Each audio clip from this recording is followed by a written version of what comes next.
Si tu veux être riche et milliardaire plus tard, mets un énorme pouce bleu à cette vidéo. Depuis tout petit, je suis un grand fan du Paris Saint-Germain. J'ai eu la chance d'habiter à côté du Parc des Princes et d'aller voir presque tous les week-ends quand il y avait un match à domicile. J'ai connu le Paris Saint-Germain avant l'arrivée des Qataris. J'ai connu le PSG qui allait descendre en Ligue 2. On n'avait pas du tout les meilleurs joueurs. Des joueurs professionnels, mais ce n'était pas de grands joueurs. Ce qui a fait qu'on est resté en Ligue 1, c'est les couilles, l'amour du maillot et la ferveur. C'est ce qui a fait qu'on est resté en Ligue 1. Vous avez détruit mon club, vous avez détruit le vrai Paris Saint-Germain. Le vrai Paris Saint-Germain n'existe plus. En fait, on a l'habitude avec le PSG.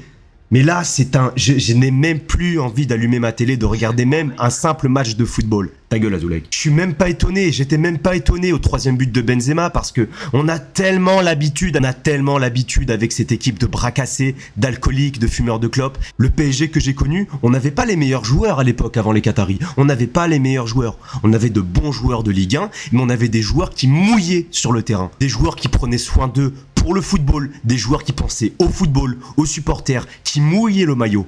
Ils mouillaient le maillot jusqu'au bout. Et même si on gagnait pas tous les matchs et qu'on avait souvent des résultats très moyens, sur le terrain, ils mouillaient le maillot. Et c'est ça qu'on aimait. En tout cas, moi, c'est ce que j'aimais quand j'étais gamin et que j'allais au Parc des Princes. Le PSG met les stars, les soi-disant stars de football, au-dessus du club. Voilà, Neymar, déjà ça fait bien longtemps qu'il ne doit plus être au Paris Saint-Germain. Moi je suis personne pour juger le physique. Mais à un moment donné, t'es professionnel, tu fais des apéros tous les jours ou quoi? Ça c'est une information qui a été vérifiée. Angel Di Maria fait des soirées avec de l'alcool la veille des matchs. Voilà, ça on l'a appris il y a quelques semaines. Bravo. Tu sais quoi? Ouvre tes oreilles, vraiment.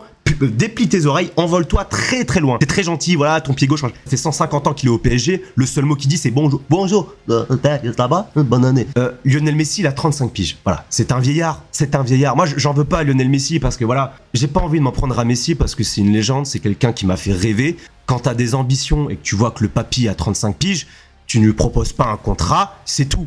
Mais au bout d'un moment, voilà, il prend de l'âge. Voilà, physiquement, voilà, j'ai eu l'impression de voir un mec qui a le diabète sur le terrain. Enfin, sans déconner, il fait quand même des différences parce que c'est Lionel Messi, mais voilà, physiquement, c'est plus possible. Je suis sûr que la moitié de l'équipe avait 3 grammes dans le sang pendant ce match, ou que la veille, ils ont fait une putain de soirée avec la soirée de Neymar et de machin. Quand il y avait eu Paris Saint-Germain, Manchester United au Parc des Princes, qu'on avait perdu contre des mecs de 17 ans, là, vraiment, je crois que j'ai eu envie de pleurer.